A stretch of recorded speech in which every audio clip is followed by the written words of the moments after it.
बिस्मिल्लाहिर्रहमानिर्रहीम। अस्सलामुअलैकुम। आप देख रहे हैं DDP एनालिटिका। आज हम बात करेंगे आज़ाद कश्मीर के इलेक्शंस पे, जो कि कल शाम को ख़त्म हुए।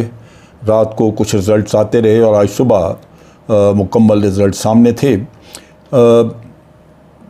हस्बे तवक्को जैसे उम्मीद थी, उस उम्मीद के मुताबिक पाकिस्तान तहरीक इंसाफ 25 सीटें लेके तो सिंगल मेजॉरिटी पार्टी के तौर पे सामने आई। ये तवक्को मैं इसलिए कह रहा हूँ कि एक ट्रेडिशन सी नज़र आती थी कि आज़ाद कश्मीर में अमूमन वो पार्टी इलेक्शन जीतती है जिसकी फेडरल गवर्नमेंट होती है या पाकिस्तान नेशनल मरकज़ में जिसकी हुकूमत होती है वो पार्टी। और पीछे ये कुछ इलेक्शन जो हमने देखे उसमें यही कुछ होता रहा। पहले पीपल्स पार्टी थी, फिर PMLN आई और अब PTI आ गई। इन्हीं की हुकूमत है यहाँ पे। और जो सूरत हाल सामने नज़र आई उसमें ये कि PTI को लाजमन यहाँ पे अभी कोई किसी पार्टी की मदद की ज़रूरत नहीं होगी। 25 सीटों के साथ वो इंडिपेंडेंटली गवर्नमेंट बना सकते हैं, लेकिन अगर किसी को साथ मिलाना चाहें छोटी पार्टियों को तो वो भी हो सकता है। जो सूरत हाल है वो ये है कि पीपल्स पार्टी के पास 11 सीटें हैं, PTI की 25 मैंने बताया, और PMLN के पास 6 सीटें हैं। PMLN को ख़ासा धचका लगा है। PMLN ग़ालिबन बहुत अच्छे रिज़ल्ट्स तवक्को कर रही थी। उनका ख़्याल था कि बहुत ज़्यादा सीटें मिलेंगी और जलसे भी उन्होंने बड़े बड़े किए। काफ़ी गहमा गहमी थी और काफ़ी ज़्यादा मेहनत की बज़ाहिर लगता था कि उन्होंने काफ़ी कोशिश की है। बाकी इसके अलावा जो मुस्लिम कॉन्फ्रेंस है, जम्मू कश्मीर पीपल्स पार्टी है और छोटी पार्टी, इन्होंने एक एक सीट इन्होंने भी हासिल की। ये हम यहाँ पे अगर जायज़ा लें तो टोटल को जो सूरत हाल है वो आपको वाज़ेह हो जाएगी कि इस असम्बली की शक्ल है क्या।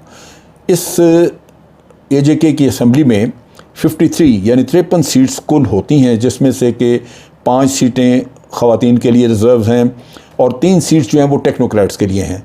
सो नेचुरली 8 ये निकाल दीजिए तो पीछे 45 सीट्स रह जाती हैं। 45 सीट में से भी तकसीम ये है कि इसमें से 33 सीटें हैं जो कि आज़ाद जम्मू कश्मीर में उनकी कॉन्स्टिट्यूंसीज़ हैं और उन पर इलेक्शन लड़ा जाता है। उसके अलावा 12 सीटें हैं जो कि बाहर इलेक्शन होता है आज़ाद कश्मीर से बाहर, यानी जो महाजरीन कभी 1947 या 1965 में आए और वो महाजरीन आज भी कश्मीरी शहरियत के ऊपर ही अपना वक्त गुजार रहे हैं, यहाँ पे कारोबार वगैरह कर रहे हैं या जॉब कर रहे हैं, तो वो हकदार हैं इलेक्शन लड़ने के लिए भी, इलेक्शन में वोट देने के लिए। लिहाजा हमने देखा कि उनमें भी बड़े गहमा गहमी से इलेक्शन हुआ और ये 12 सीटें जो हैं इनके मुख्तलिफ़ जगहों पे, कराची, लाहौर और ये गुजरांवाला वगैरह मुख्तलिफ़ जगहों पे इनकी पोलिंग वगैरह हुई। कुल 33 सीटों के अगेंस्ट, यानी 33 सीटें जो कि आज़ाद कश्मीर में थीं, उनके ख़िलाफ़ 587 कैंडिडेट्स जो थे वो उन्होंने इलेक्शन लड़ा और जो 12 सीटें महाजरीन के लिए थीं उन पे 121 कैंडिडेट्स से जिन्होंने के इलेक्शन लड़ा। आपने देखा कि तकारीर बड़ी ज़ोरदार तकारीर हुई, लेकिन बदकिस्मती कि कश्मीर के मसाइल पे किसी भी पार्टी ने बात न की। आखिर में आके इमरान खान साहब ने ग़ालिबन अपनी आखिरी से पहले एक तकरीर में कश्मीर की आज़ादी का जिक्र किया और कश्मीर के दूसरी साइड के जो आज़ादी के लीडर्स हैं उनकी बात हुई और उन्होंने अपने आप को कश्मीर का सफ़ीर कहा। फिर एक ये भी बात कही उन्होंने कि जब पाकिस्तान के साथ इल्हाक हो जाएगा कश्मीर का तो उसके बाद हम कश्मीरियों को इजाज़त देंगे कि वो रेफरेंडम करके अपना फ़ैसला कर लें कि उन्होंने आज़ाद होना है, यानी एक आज़ाद रियासत के तौर पर रहना है या पाकिस्तान के साथ ही इल्हाक रखना है। तो ये बात भी ग़ालिबन क्लिक कर गई होगी। इसमें जितनी भी तकारीर वगैरह हुई उसमें बाकी लोगों ने सब ने एक दूसरे के ऊपर इल्ज़ाम तराशी की और वो बिल्कुल यही नक्शा लगता था जो कि पाकिस्तानी सियासत का है। आप गए कश्मीर में तो जाके कश्मीरियों के मसाइल की बात करें, वहाँ सड़कों का मसला है, कनेक्टिविटी प्रॉब्लम्स बड़ी हैं, लोगों को रसद व रसाइल के मसाइल हैं, फिर उसके साथ साथ आप देखिए कि खुराक और दूसरे जो चीज़ें उनको पहुंचाना, दूर दराज इलाकों में वो सप्लाईज़ के मसले हैं, वहाँ पे लोगों की ज़िंदगी जो है वो बड़ी मुख्तलिफ आम मैदानी इलाकों की नस्बत, लिहाजा वहाँ पे मसाइल भी मुख्तलिफ हैं। उनकी बात होनी चाहिए थी, हुकूमत बताती, या जो हुकूमत अब थी वो बताती कि जनाब फ़ारूक हैदर साहब या उनके लोग बताते कि हमने क्या कारगुजारी की और आगे क्या करना चाहते हैं। वो नहीं, कैंपेन चलाई इनकी पॉलिटिकल लीडरशिप ने, यानी इमरान खान और वो गंडापुर साहब आए। गंडापुर साहब ने तो खासा गंद मचाया अपनी बातें कर के, और दूसरी तरफ बिलावल जरदारी भी आया और इसके साथ मरीम नवाज़, इन लोगों ने भी कैंपेन चलाई। लेकिन ज़्यादातर इमरान खान के ऊपर तनकीद और यही एक शोर शराबा था जो कि वहाँ सुनने में आया। इलेक्शन के दिन एक तकरीर सी की, एक जाहिल सा था इनका PMLN का कैंडिडेट जो कि गुजरांवाला में L35 से इलेक्शन लड़ रहा था, और उसने कहा कि जनाब यहाँ धांधली हो रही है, मेरे कैंप को ये किया वो किया। सब कुछ है, उसका कायदा है, तरीका है, उसके अपने लीडर्स वहाँ मौजूद थे, लेकिन उसने कहा कि मैं भारत से मदद मांगूंगा इस मामले के लिए। ये इंतहाई शर्मनाक, और यूँ लगता है जैसे PMLN में अक्सर आके यही भारत के साथ हमदर्दी या उससे दोस्ती की बात होती है, जबकि भारत ना दोस्ती करना चाहता है ना मुँह लगाता है। PML मियाँ नवाज शरीफ साहब के वक्त में 5 साल भारत की ही गुण गाते जाते रहे, उन्हीं को मैं समझता हूँ एक एडवांटेज दिया गया। कुलभूषण तक का तो नाम ना कभी लिया, लेकिन एक क्रिकेट मैच तक तो आप हाल न करा सके। मोदी ने इतनी भी रियायत नहीं आपको दी कि पाकिस्तान की क्रिकेट टीम और भारत की क्रिकेट टीम जो है ये मैच खेल सकें आपस में। तो ये समझने की बात है कि कौमी वक़ार पहले होता है, कौम के मफादात पहले होते हैं, फिर दोस्ती होती है। दोस्ती एक तरफा नहीं चलती, ना होनी चाहिए।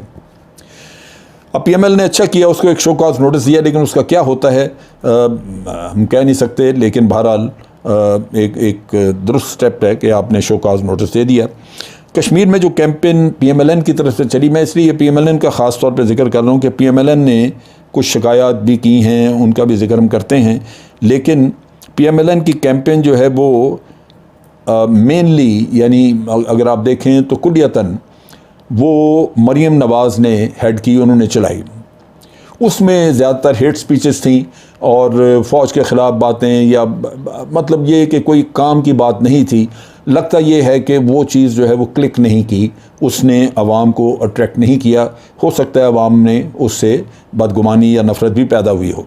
फिर ये है कि मरीम ने जो कैंपेन चलाई वो अकेले चलाई, उनके पार्टी लीडर नज़र नहीं आए। हालांकि गुजरांवाला में मसलन L35 का था, वहाँ अताउल्लाह तारड़ के अलावा और कोई बंदा नज़र नहीं आया। हालांकि गुजरांवाला में अपने ख्वाजा आसफ़ हैं, वहाँ पे सियालकोट में हैं, फिर खुरम दस्तगीर हैं वहाँ पे, राना तनवीर ख़ान है वहाँ पे, लेकिन कोई भी कश्मीर की कैंपेन में मरीम नवाज़ के अलावा कोई भी कन्वेंसिंग करता नज़र नहीं आया। अब ये पता नहीं कि उन्होंने ख़ुद अपनी मर्ज़ी से अपने आप को डिसोशिएट किया है कि मरीम के बयानिए से वो इत्तफाक नहीं कर रहे थे, या ये कि मरीम ने उनको कहा कि आप इसमें शामिल ना हो, कि वो शायद ख़ुद क्रेडिट अकेले लेना चाह रही थी। तो ये भी सूरत हाल है, मगर ये इसका कामयाबी और नाकामी के मामले में अगर हम देखें तो इन चीज़ों का इफ़ेक्ट आ सकता है कि बाकी लीडर्स जो थे वो भी मुतहर्रिक कर सकते थे वोटर्स को, उन्होंने कोई साथ नहीं दिया। अब शिकायत की जहाँ तक बात है, यहाँ पे शहबाज शरीफ साहब ने एक बयान दिया, उन्होंने कहा कि जनाब इलेक्शन का कोड वायलेट हुआ है, ट्रांसपेरेंसी वायलेट हुई है, इम्पार्शियलिटी जो है वो बिल्कुल उसका कोई धज्जियाँ उड़ा दी गई हैं। वो हमें कुछ समझ नहीं लगी कि वो कहाँ हुई है क्या, क्योंकि जब आप एक जनरलाइज किस्म की कहानी सुना देते हैं तो स्पेसिफिक इंसिडेंट का तो दरमियान में कुछ होता नहीं, वो हमें पता नहीं चलता। अगर है तो उसकी शिकायत इलेक्शन कमीशन के पास लेके जाना चाहिए।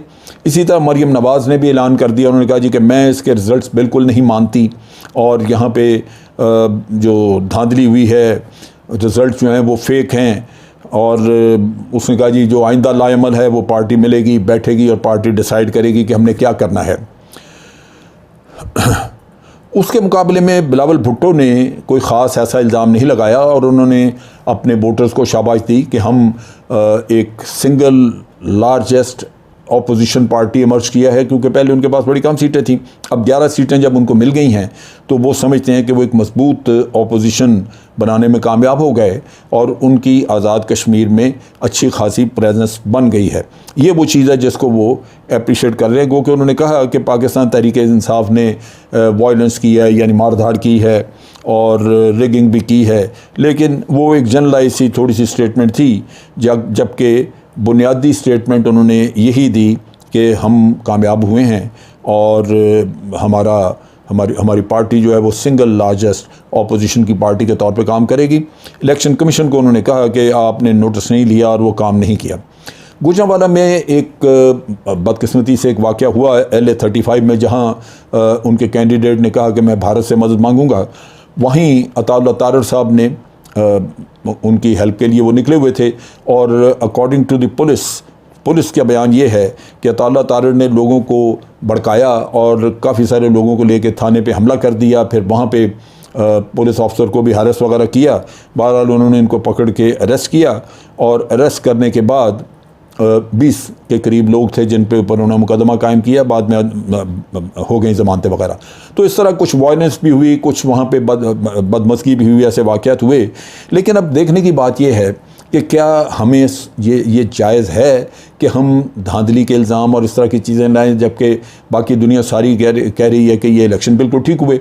अगर कहीं छोटी मोटी धांधली वांधली हुई है तो वो एक लोकलाइज अमल होता है जो ये सारे करते हैं। अगर कोई leader, political leader supreme court में जाली डॉक्यूमेंट्स जमा करा सकता है तो उसको जाली वोट डलवाने में क्या प्रॉब्लम है, वो भी वो करेगा। जालसाजी जब आपके अपने अंदर रची बसी हो तो फिर आप ये सब कुछ कर सकते हैं। लिहाजा ये अपने अपने किरदार की बात है, लेकिन जनरली इलेक्शन जो था वो कहा जाता है कि ठीक हुआ। अब इसमें ख़ास तौर पे PMLN के लिए कोई गुंजाइश नहीं कि वो इल्ज़ाम तराशी करे, इसलिए कि एक तो PMLN की अपनी गवर्नमेंट थी, राजा फारूक हैदर आखिरी दिन तक वो वहाँ पे वज़ीर आज़म हैं, अब भी हैं, जब तक के नया वज़ीर आज़म वहाँ पे अपॉइंट नहीं होता। तो राजा फारूक हैदर मौजूद थे, उनकी गवर्नमेंट मौजूद थी, उन्हीं की पुलिस है जो मेनली वहाँ पे डिप्लॉय की हुई थी। फिर लकीली खुशकिस्मती कि आर्मी जो थी उसको उन्होंने आगे नहीं लाए, वो पोलिंग बूथ वगैरह पे गए ही नहीं, उनको पीछे रखा, जहाँ से उनको रैपिड डिप्लॉयमेंट फोर्स के तौर पे रखा कि अगर कोई ज़रूरत पड़ जाए तो फिर फ़ौरन उनको आर्मी को बुलाया जा सके। और इलेक्शन कमीशन भी इन्हीं का बनाया हुआ था, इसी गवर्नमेंट का बनाया हुआ इलेक्शन कमीशन था। तो इन हालात में जब सारा कुछ आपका अपना ही किया हुआ था, अपने ही लोग बैठे हुए थे, तो धांधली किसने की? फिर कौन था जो ये काम करवा रहा था? तो मैं ये समझता हूँ कि इखलाकी जुर्रत का मुजाहरा करना चाहिए। हर इलेक्शन को हम मुतनाज़ा बना के बैठ जाते हैं, धांधलियाँ भी खुद ही करते हैं और इल्ज़ाम तराशियाँ भी फिर करते हैं। नतीजा ये कि कोई भी कभी इलेक्शन ना तो वो एक्सेप्टेबल हुआ सारी पार्टीज़ को, और ना ही उसके बाद हुकूमत अच्छी तरह चलाई जा सकी, क्योंकि इल्ज़ाम तराशियों का सिलसिला फिर रुकता ही नहीं। तो PMLN को तो कतन कोई शिकवा होना ही नहीं चाहिए था कि जिनकी अपनी हुकूमत आखिरी दिन तक, पाकिस्तान में तो फिर केयर टेकर आ जाते हैं, यहाँ तो केयर टेकर भी नहीं थे, अपनी हुकूमत सारा कुछ अपना था। तो इन हालात में इल्ज़ाम तराशियाँ करना ये मैं समझता हूँ कि जायज़ नहीं।